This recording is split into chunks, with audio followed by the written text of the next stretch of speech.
Assalamualaikum warahmatullahi wabarakatuh.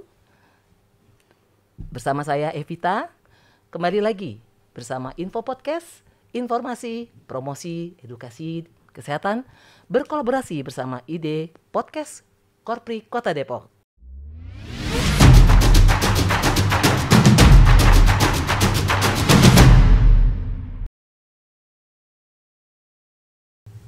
Halo sahabat Healthies, kembali lagi di bulan September ini kita bersama-sama untuk memperingati yaitu adanya World Heart Day, di mana nanti kita akan memperingati di tanggal 29 September, di mana sedunia memperingatinya untuk menyatakan bahwa Hari Jantung Sedunia penting untuk kita peringati. Dikarenakan ada 18,6 juta orang yang hilang karena jantung yang bermasalah. Tapi kita akan coba wawancara bersama dokter yang tentunya kita hadirkan pada sore ini, yaitu bersama Dr. Meliana dari RSUD Kota Depok, spesialis jantung. Kepada Dr. Meli. Halo Dr. Meli, Assalamualaikum warahmatullahi wabarakatuh, Dok. Waalaikumsalam warahmatullahi wabarakatuh. Salam sejahtera. Perkenalkan, nama saya Meliana. Saya seperti yang sudah disampaikan tadi, saya berdinas sebagai ASN di RSUD Depok atau yang sekarang dikenal dengan Hasanah Sehat Afiat. Yeah. Dan pertama saya sampaikan terima kasih tentunya kepada Dinas Kesehatan Kota Depok, dalam hal ini Promkes, yang sudah memfasilitasi acara yang baik sekali ini, podcast edukasi buat masyarakat. Ya, sama-sama Dok. Oh ya, kita kembali lagi Dok, bahwa ternyata peringatan ini menyoroti tindakan yang ternyata banyak sekali, itu bahwa ternyata dari penyakit jantung yang saat ini sedang tren ya, yang sekarang ini kalau tidak salah rata-rata di nomor 5 dan 6 ya, tentunya di bagian penyakit tidak menular. Itu apa yang mesti dilakukan? Dan kita ingin bertanya bahwa penyakit jantung ini berbagai macam, tentu ada berbagai macam ya. Nah itu boleh dokter sampaikan apa yang mesti kita biar teman-teman healthy diketahui semua. Ya, pertama ketika kita berbicara tentang penyakit jantung, jantung itu ukurannya kecil. Okay. Jadi kalau ukuran jantung tuh sebenarnya sebesar kepalan tangan kita, orang dewasa.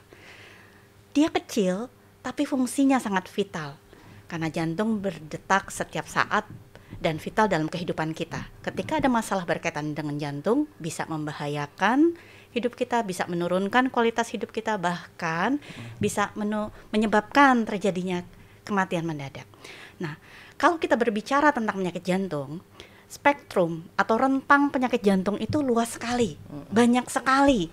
Jadi penyakit jantung itu bukan hanya penyakit jantung koroner saja, bukan hanya lemah jantung saja. Kalau orang bilang penyakit jantung tuh bisa macam-macam. Kita bisa melihat dari berbagai sudut pandang. Pertama, kalau misalnya kita lihat dari sudut pandang penyebabnya, ada yang disebut dengan penyakit jantung bawaan. Jadi dimulai dari bayi, ada kebocoran jantung atau biru. Bisa juga penyakit jantung yang didapat. Misalnya penyakit jantung koroner termasuk penyakit jantung yang didapat. Bisa juga kita melihatnya dari sudut bagian jantung mana yang terkena. Jantung ini walaupun kecil, tapi perintilannya banyak. Jadi kalau misalnya yang terkenal mulai dari selaput luar jantung, misalnya peradangan, itu kita sebut dengan perikarditis atau peradangan selaput jantung. Kalau kita ke bawah lagi, ada penyakit jantung koroner. Kemudian kita ke bawah makin ke dalam lagi, ada gangguan pada otot jantung. Gangguan pada otot jantung itu bisa disebabkan oleh penyakit jantung koroner. Kemudian kita ke dalam lagi, ada gangguan pada katup jantung. Nah, di luar itu ada juga gangguan pada aliran listrik jantung. Dan bagaimana gejalanya? Gejalanya tentu tergantung pada bagian mana yang terkena. Kalau seandainya yang terkena itu di bagian koroner jantung, gejalanya bisa jadi ada nyeri dada, ada sesak. Kalau terkena di otot jantung akan menyebabkan pompa jantungnya melemah. Jadi orang suka bilang tuh jantung saya lemah. Jantung saya bengkak. Nah, itu biasanya masalah salah satunya itu terjadi di otot jantung. Keluhannya bisa jadi pasiennya atau orang tersebut mudah lelah ketika beraktivitas, atau bengkak di kaki, bengkak di perut. Kemudian juga kalau gangguan-gangguan yang lain pada katup Tergantung gangguannya apa. Karena kalau katup itu gangguannya bisa berupa kebocoran atau sebaliknya penyempitan, ataupun bisa terjadi keluhan nyeri juga bisa terjadi pada gangguan katup. Sedangkan satu lagi ada yang namanya gangguan irama. Kalau gangguan irama, keluhannya secara umum yang paling sering pasien itu kalau saya suka berdebar-debar, deg-degan. Tapi bisa tidak keluhan di luar itu ternyata gangguan irama? Bisa saja. Misalnya pasiennya datang dengan keluhan, saya suka tiba-tiba pandangan saya gelap, atau saya ada riwayat pingsan berulang kali. Itu salah satu yang mesti kita pikirkan, adakah gangguan irama pada pasien atau orang tersebut. Kurang lebih gambaran untuk penyakit jantung seperti itu. Tentunya masih lebih luas lagi sebenarnya, tapi gambaran umumnya begitu. Nah, berhubungan tadi katanya dibilang dengan spektrum yang luas ya, tapi ini kan kita bicara bahwa nanti masyarakat dengan hadirnya dokter di sini kan tentu penyampaiannya tadi sudah sangat lebih melengkapi ya, cara mereka nanti akan melihat, wah kalau saya di sini kan sudah KTR nih dok nih, sudah ada undang-undang, udah ada perda ya, perda KTR, tapi ternyata apa tuh efeknya? Kalau ternyata kalau dari orang-orang yang sudah paham jantung sekecil kepalan tangan itu terkotori, tercemari, nah itu apa yang harus dilakukan dengan adanya catatan-catatan di mana bahwa perokok itu bisa juga menjadi penyakit jantung. Apakah itu bisa terjadi atau seperti apa? Boleh dokter menerangkan lebih jelas lagi untuk kita? Ya, pertama sebelum masuk ke rokok sebagai salah satu faktor resiko, kita mungkin ada baiknya mengenali secara umum faktor resiko dari penyakit jantung itu sendiri. Kalau kita bicara tentang faktor resiko penyakit jantung, itu ada yang namanya faktor resiko yang bisa dimodifikasi dan ada faktor resiko yang tidak bisa dimodifikasi. Faktor resiko yang tidak bisa dimodifikasi itu artinya apa? Faktor resiko yang memang kita sudah tidak bisa apa-apa. Itu adalah sesuatu yang melekat pada diri kita. Contohnya usia. Kalau udah usia sepuh kan kita udah nggak bisa ngapa-ngapain. Artinya itu memang harus kita jalani. Kemudian faktor resiko keturunan. Itu sesuatu yang memang kita sudah tidak bisa apa-apakan. Itu memang sesuatu melekat pada diri kita. Tapi di luar faktor resiko yang tidak bisa dimodifikasi atau tidak bisa dirubah, terdapat lebih banyak lagi faktor resiko yang sebenarnya bisa kita atur, bisa kita modifikasi, bisa kita sikapi. Itu apa saja? Salah satunya merokok, kemudian obesitas, kelebihan berat badan, kemudian kolesterol yang tinggi atau disebut dengan dislipidemi, kemudian olahraga yang kurang, aktivitas yang kurang, dan pola makan. Itu hal-hal yang sebenarnya bisa kita modifikasi atau bisa kita rubah. Nah, berkaitan dengan rokok ini memang merupakan concern yang besar sekali di dunia. Dalam data statistik kita biasanya memang menggunakan data statistik dari luar karena data di kita masih minimal sekali. Didapatkan bahwa setiap tahunnya kurang lebih ada sekitar 6 juta orang meninggal dikarenakan penyakit yang berkaitan dengan rokok. Itu 6 jumlah juta ya? Iya, itu jumlah yang besar sekali. Dan rokok ini ternyata jumlah orang yang merokok itu luar biasa besar. Disampaikan bahwa sekitar 25% dari populasi laki-laki di dunia itu merokok. Sementara pada perempuan itu relatif lebih rendah, yaitu 5%. Tapi 5% dengan populasi dunia yang luar biasa ini tetap suatu nilai yang tidak boleh kita anggap kecil. Kita abaikan ya. Ya. Dan merokok sendiri memiliki resiko yang sangat besar. Sebenarnya rokok itu berefek mulai dari atas sampai ke bawah. Tapi pada saat ini kita akan berfokus pada jantung tentunya. Orang-orang yang merokok dikatakan dalam penelitian disampaikan bahwa angka survivalnya atau angka harapan hidupnya 10 tahun lebih rendah dibandingkan dengan orang-orang yang tidak merokok. Ini suatu hal yang signifikan sebenarnya ya. Kemudian orang-orang yang merokok memiliki resiko yang signifikan sekali atau lebih tinggi untuk terkena penyakit jantung. 2-3 kali terkena serangan. Kemudian pasien-pasien yang misalnya sudah serangan tapi masih bandel, masih merokok, terjadi serangan ulangan juga lebih tinggi resikonya. Dan banyak hal lain. Dan rokok ini efeknya luar biasa sebenarnya ke jantung. Mulai dari produk-produk yang dihasilkannya, baik itu nikotin, methemoglobin, itu bisa berefek Pertama, menimbulkan resiko penggumpalan atau trombosis pada darah lebih tinggi. Kemudian bisa merusak pembuluh darah, termasuk salah satu pembuluh darah jantung. Jadi kerusakan yang terjadi itu bisa lebih tinggi lagi. Kemudian dengan rokok ini bisa meningkatkan aktivitas simpatik disebutnya. Dengan aktivitas simpatik ini sederhananya apa? Jadi kerja jantung itu lebih berat. Bayangkan ketika itu terjadi setiap hari bertahun-tahun, apa yang akan terjadi pada tubuh kita. Dan yang perlu kita ingat-ingat juga mungkin saya yakin kan di iklan kita suka melihat lah ya ada racun racun rokok. Ternyata rokok itu mengandung 7.000 racun. Kita aja kalau kita dibilang kamu mau nggak minum ini ada racun, kita nggak mau. Tapi begitu rokok yang ada 7.000 racun, kita biasa-biasa saja, merasa biasa-biasa saja menghisapnya baik secara aktif maupun secara pasif. Padahal kandungan di dalamnya itu luar biasa berbahaya sebenarnya. Waduh, sampai sini nih dok, sahabat Healthies, ini satu pelajaran juga bahwa ternyata rokok segmennya luas nih dok.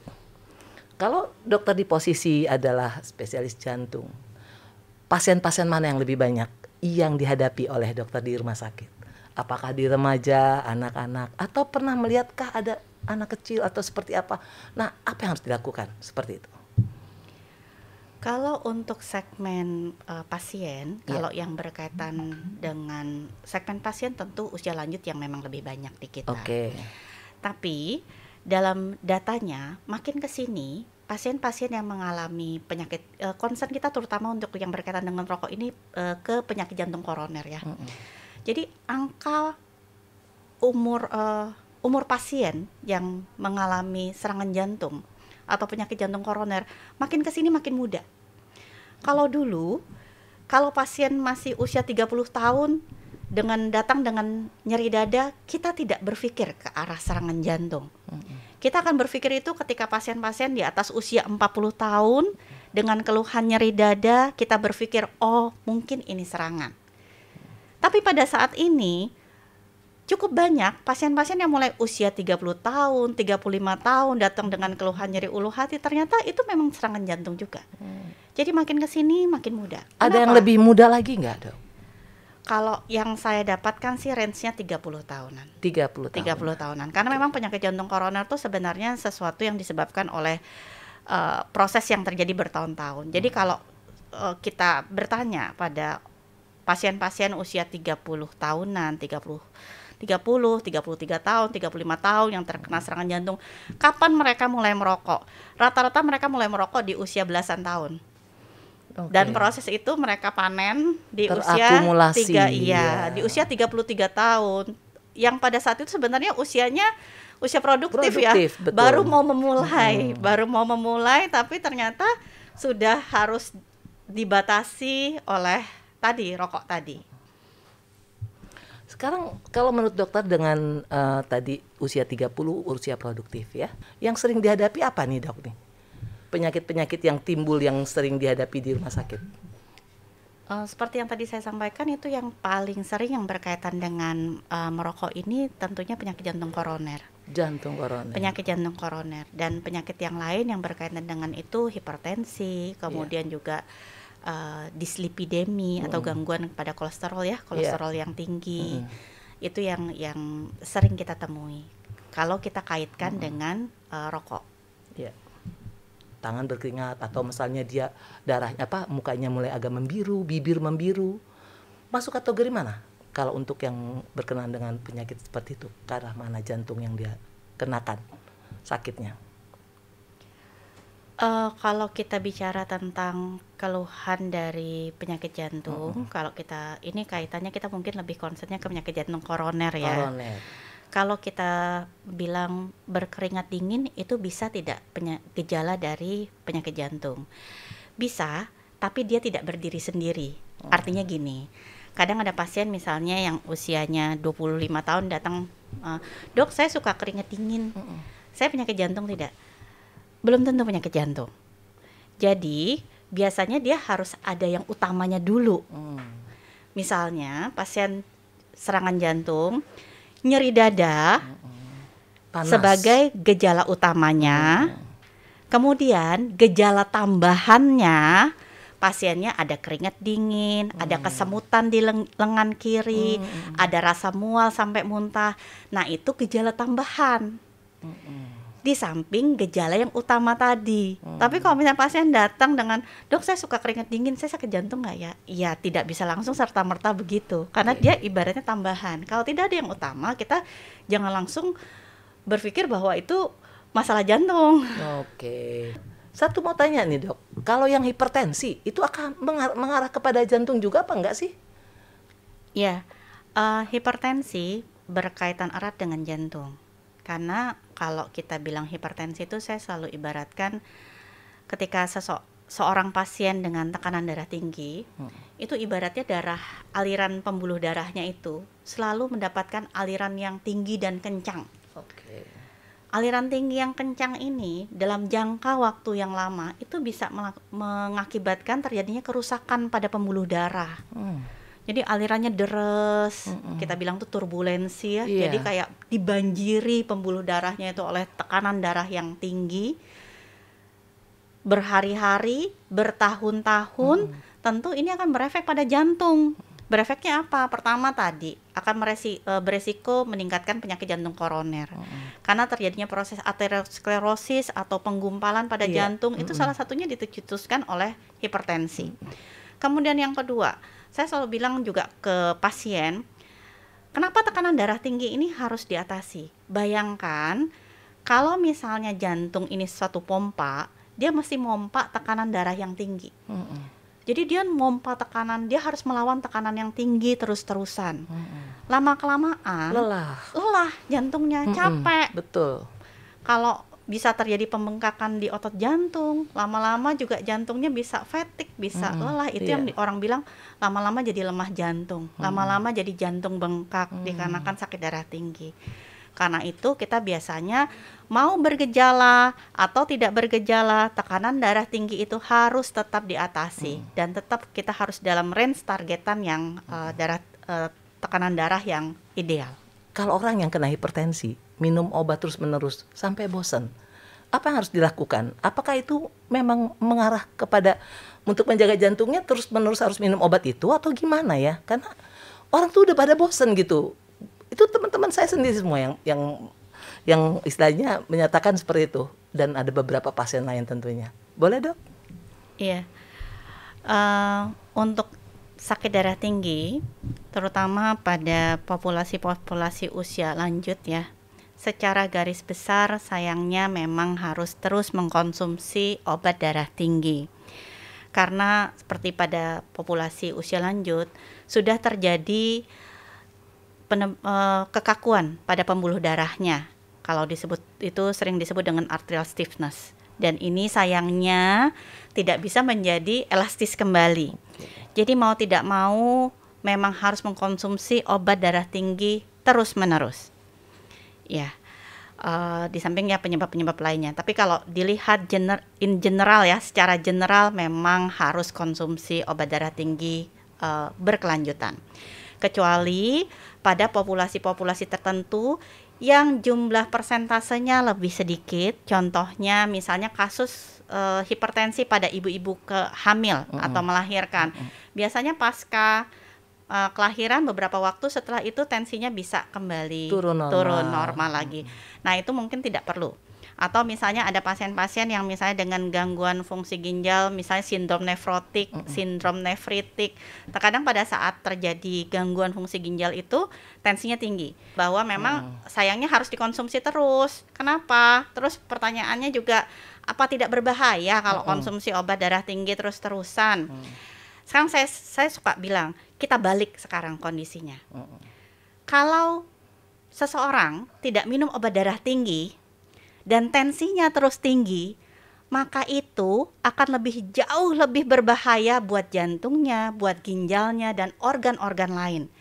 Karena tekanan darah tinggi itu akan memiliki efek dari kepala ke otak, resiko stroke, ke bawah ke jantung, kemudian ke bawah ke ginjal, ke bawah lagi ke pembuluh darah kaki, keseluruhan bisa berefek. Luar biasa. Jadi luas ketika ya? tekanan darah tinggi ini tidak diatasi dalam jangka waktu yang lama, maka justru bisa terjadi gangguan fungsi organ jantung, gangguan fungsi ginjal. efeknya justru lebih tidak baik. Sementara untuk obat-obatan bisa ada efek sampingnya tidak? Bisa. Tapi efek samping obat-obatan itu secara umum sudah terukur. Jadi ketika suatu obat itu dilepas ke pasaran, dilepas ke masyarakat, biasanya sudah ada penelitian awalan untuk melihat penggunaan obat, baik manfaat maupun efek dalam jangka pendek, dalam jangka panjang. Jadi ketika ada obat yang dilepas ke pasaran atau dipergunakan secara luas, secara umum itu aman digunakan dalam jangka waktu yang panjang. Kalau tidak aman, biasanya obat itu akan ditarik.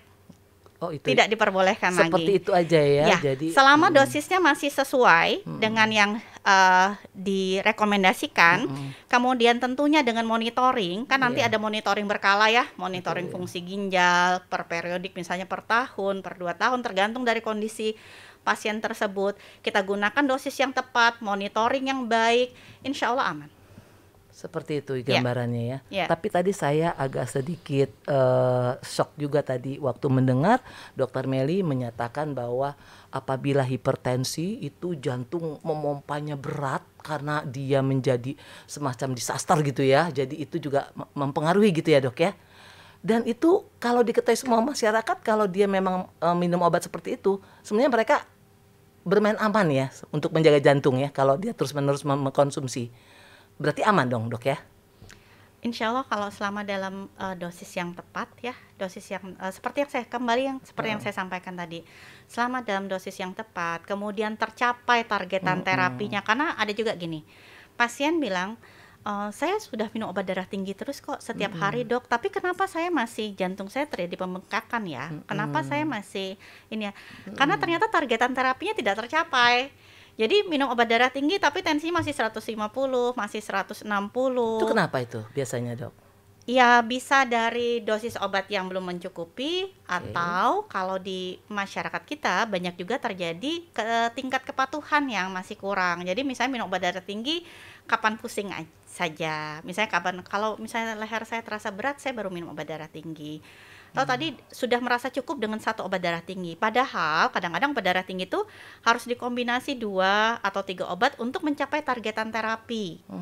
Jadi pasien suka merasa 150, nggak apa-apa lah dok, kan saya udah usia 60 tahun, 150 bolehlah dok, kan kalau sudah usia segini normal-normal saja. Jadi standar normal itu dibuat sendiri, padahal range tekanan darah yang kita inginkan secara umum itu di kisaran 130 untuk sistol atau batas atasnya. Ya, secara umum seperti itu.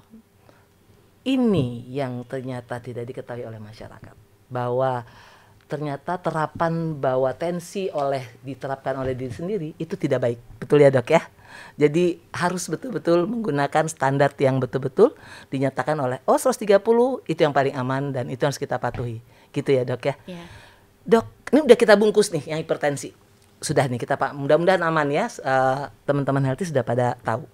Tapi ini saya tergelitik yang tadi dokter bicara yang tentang rokok tadi.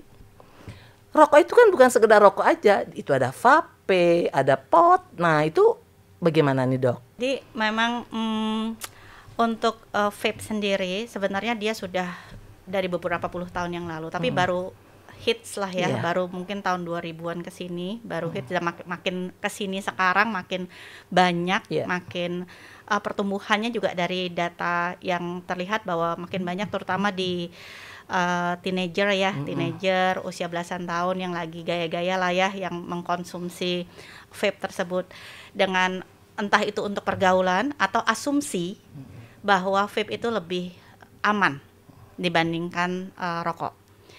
Tapi ternyata dari penelitiannya didapatkan bahwa vape sendiri memiliki resiko yang cukup besar pada jantung, pada paru. Karena bagaimanapun tetap ada nikotin di dalamnya. Kemudian juga vape itu kan ada campuran-campuran di dalamnya, entah itu buat aromanya, kemudian campuran supaya dia bisa menjadi aerosol atau uap. Itu efeknya juga tidak baik buat jantung, buat paru. Walaupun ada sebagian penelitian yang menyatakan bahwa kalau misalnya kita mau compare atau mau kita bandingkan, memang zat karsinogeniknya, kemudian zat racunnya itu lebih rendah mungkin di vape. Tapi resiko yang ditimbulkannya tetap bisa terjadi pada jantung. Jadi kita tetap tidak merekomendasikan sebenarnya. Mau dia pakai rokok pakai filter, mau rokok pakai, tetap saja efeknya luar biasa dari asap. Ya bayangkan sajalah, bagaimanapun kan kita normalnya kita akan lebih nyaman menghirup udara segar. Ya apa iya? Iya kan? Pastinya. Vape walaupun bagaimana itu adalah asap. Dan itu dikonsumsi oleh kita secara terus-terusan. Kadang-kadang dalam satu ruangan kan nge-vape-nya rame-rame, dan vape itu asapnya lumayan juga ya. Lumayan lebih sekali hisap itu ngebulnya juga. Itu juga termasuk ini ya, berarti asapnya sendiri termasuk batas yang memang untuk perokok pasif juga bisa terpapar juga ya dok kan, ya? Tetap ada kandungan nikotinnya, Dok, kemudian tetap campuran-campuran untuk yang di liquidnya, di cairannya itu kan tetap ada pencampurnya.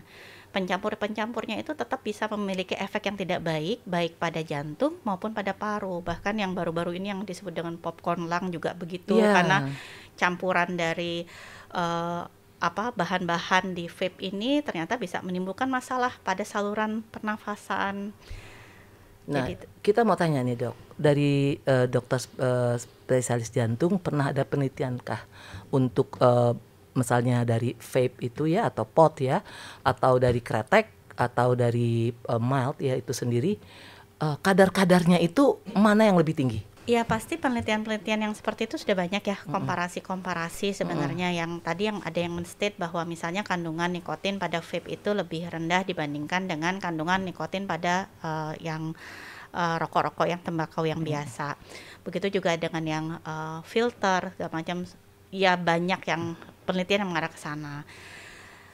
Tapi tetap ternyata ada penelitian juga yang menyampaikan untuk rokok ya, untuk rokok dari jumlah dan jenis rokok. Ternyata jumlah dan jenis rokok itu tidak terlalu berpengaruh pada outcome-nya bagaimana. Jadi sekali dia merokok, ya itu asap rokok itu sudah masuk ke dalam tubuhnya. Dan itu sudah menimbulkan resiko penyakit jantung. Bahwa bahaya rokok yang memang ditimbulkan itu juga bisa berefek kepada banyaknya paparan. Seperti anak yang mungkin dari orang tua yang terkena dari jantung ya gitu ya dok ya. Bahwa adanya hipertensi. Tapi satu lagi dok, diabetes apakah juga bisa berkenan ke arah jantung? Bisa, ya. Jadi jantung itu seperti yang tadi saya sampaikan, faktor resikonya banyak ya. Faktor resiko yang bisa dimodifikasi, bisa kita coba minimalkan kalau bisa dimodifikasi itu ya. Atau faktor resiko yang tidak bisa kita apa-apakan lagi, seperti tadi usia. Atau faktor keturunan. Nah, untuk diabetes memang juga salah satu penyakit yang menimbulkan efek samping ke jantungnya cukup besar atau komplikasi ke jantungnya cukup besar. Karena apa? Kalau saya sering bilang ke pasien, coba bayangkan bahwa gula itu adalah racun. Kenapa disebut gula adalah racun? Karena dengan kadar gula yang tinggi di dalam darah, maka proses kerusakan di pembuluh darah itu akan lebih cepat terjadi. Jadi kalau misalnya seorang pasien sudah ya terkena diabetes, sudah ya terkena darah tinggi, kadang-kadang kan tidak hanya satu, tapi double dua, darah tinggi iya, diabetes iya, kolesterol juga tinggi, maka proses kerusakan yang terjadi di pembuluh darahnya itu sudah bolong-bolong ya? Akan cepat sekali, mulai dari atas sampai ke bawah, mulai dari atas di kepala, di otak, jadi resiko stroke-nya lebih tinggi, kemudian ke bawah resiko terkena serangan jantungnya lebih tinggi, terkena penyakit jantung koronernya lebih tinggi, kemudian juga ke bawah lagi ginjal, proses kerusakan ginjal juga bisa lebih cepat terjadi pada pasien-pasien dengan diabetes mellitus. Karena itu biasanya untuk pasien-pasien jantung, selain tata laksana utama sakit jantungnya, kita selalu melihat faktor-faktor resiko pasiennya. Jadi kita gali pada saat pasien datang. Pertama tadi kan, Bapak merokok nggak? Gitu. Kemudian bagaimana tekanan darah tingginya? Terkontrol atau tidak? Kemudian bagaimana gula darahnya? Diabetesnya terkontrol atau tidak? Karena kalaupun kita optimalkan terapi pada jantungnya, sementara gula darahnya tidak diregulasi atau tidak diatur, maka tetap saja nanti pasien itu outcome-nya atau hasilnya perbaikan klinisnya tidak akan signifikan. Jadi semua harus dikontrol. Jadi saya sering bilang sama pasien, coba sekarang tugas kita adalah kita buat jantung kita jangan terlalu capek, jangan terlalu lelah. Kalau tensi tinggi, tolong diturunkan. Kalau berat badan terlalu tinggi, tolong kita pelan-pelan perbaiki. Kemudian kalau gula darahnya tinggi, coba dinormalkan supaya kerja jantung ini tidak berat, supaya pembuluh darahnya juga kondisinya baik. Oke, Dok, mengenai tips olahraga apa yang kira-kira layak atau cocok untuk orang yang berpenyakit jantung? Ya, pertama mungkin sebelum yang ke penyakit jantung, kita secara general dulu. Jadi untuk olahraga itu adalah suatu hal yang sangat disarankan dalam pencegahan penyakit jantung ya. Jadi kalau olahraga yang disarankan itu sekitar 3 sampai 5 kali per minggu. 3 sampai 5 kali per minggu. 3 sampai 5 kali per minggu. Kalau misalnya kita hanya bisa 3 kali, biasa disarankan rest-nya 1 jaman. Tapi kalau kita misalnya bisa 20 sampai 30 menit, kita disarankan untuk 5 kali. Dalam 1 minggu. Dan olahraganya ya minimal waktunya 20-30 menit. Kalau misalnya bisa lebih 1 jam, oke. Yang sifatnya continuous aerobik itu baik. Ketika kondisi kesehatannya memungkinkan, tidak ada faktor resiko yang tertentu, mungkin mau ditambahkan dengan olahraga yang sifatnya seperti workout gitu, silahkan. Nah, bagaimana dengan pasien-pasien dengan kondisi penyakit jantung? Pertama memang harus di-assess atau dinilai terlebih dahulu. Kondisi jantungnya sampai pada titik mana?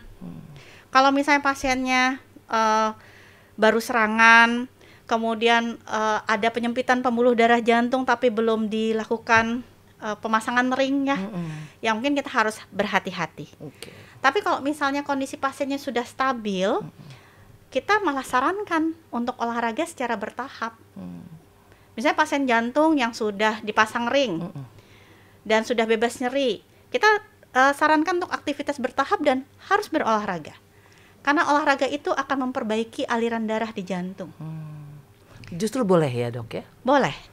Tapi tentunya tetap harus dikonsultasikan dikonsultasikan. Betul. Jadi pasiennya bisa, Dok, saya dengan kondisi seperti ini, kira-kira saya aman tidak untuk berolahraga? Nanti kan dokter akan melihat kapasitas fungsionalnya atau kondisinya memungkinkan atau tidak. Apa yang harus dibuat untuk bagaimana pasien-pasien penyakit jantung agar lebih paham? Iya, jadi untuk pencegahan penyakit jantung, karena kalau penyakit jantung ini lebih baik, ya semua juga lebih baik dicegah ya.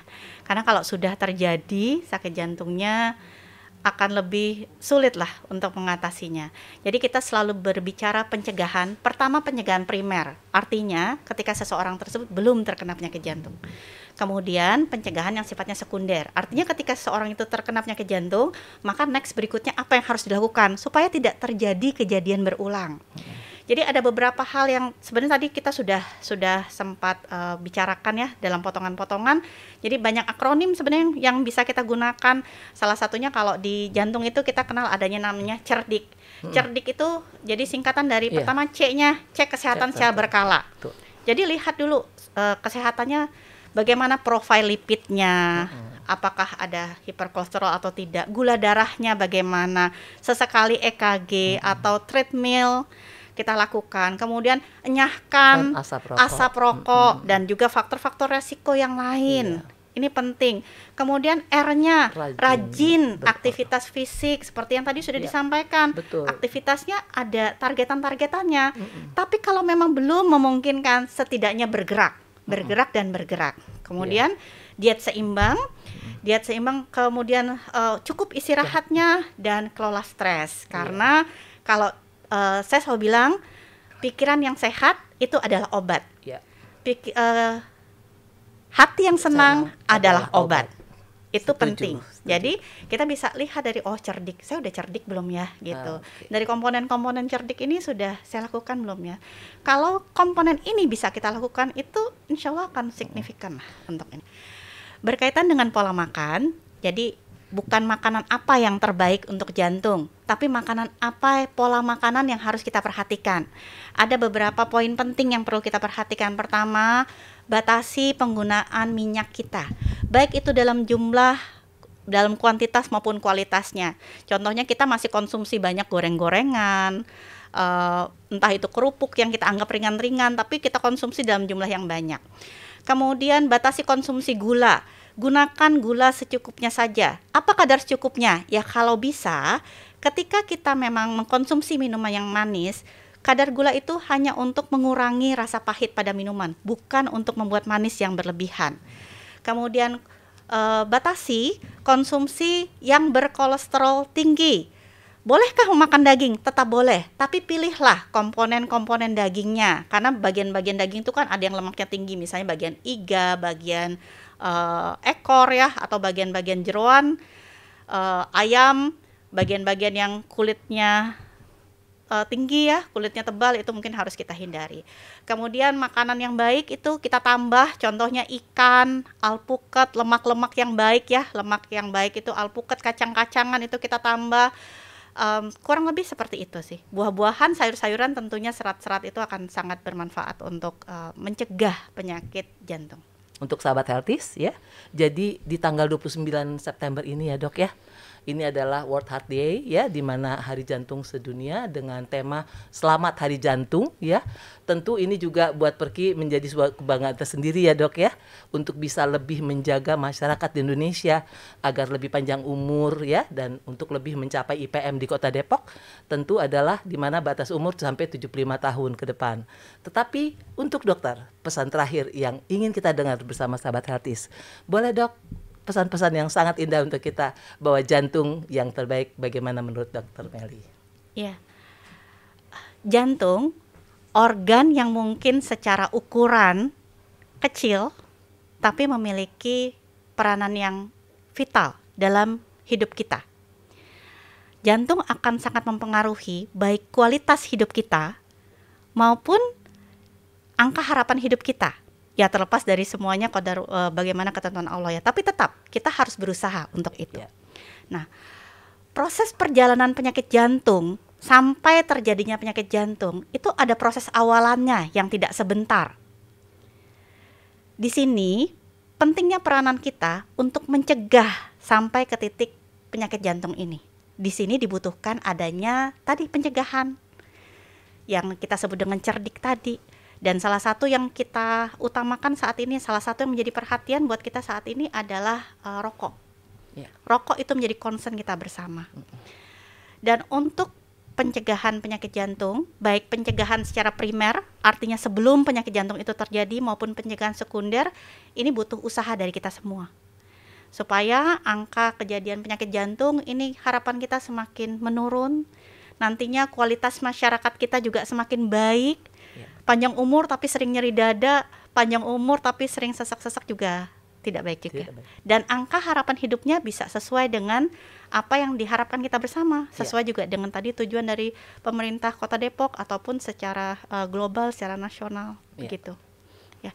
Dan berkaitan dengan ini dari Perki sendiri rencananya nanti tanggal 2 Oktober itu akan mengadakan acara yang berkaitan dengan World Heart Day. Itu nanti ada acara di Podomoro View Golf, itu ada acara kesehatan, jadi cek kesehatan berkala, faktor resiko tadi bisa dicek secara gratis di sana, ada cek gula darah, kolesterol, analisa kesehatan, dan juga ada kegiatan-kegiatan lain yang berkaitan dengan ya upaya prevensi kita lah, upaya pencegahan kita menjaga. Dan itu jadi, untuk umum ya? Untuk umum. Dan tentunya pastinya ada door prize yang menarik, bisa kita ramaikan. Kita bantu sebarkan. Semangat untuk untuk Hari Jantung Dunia ini.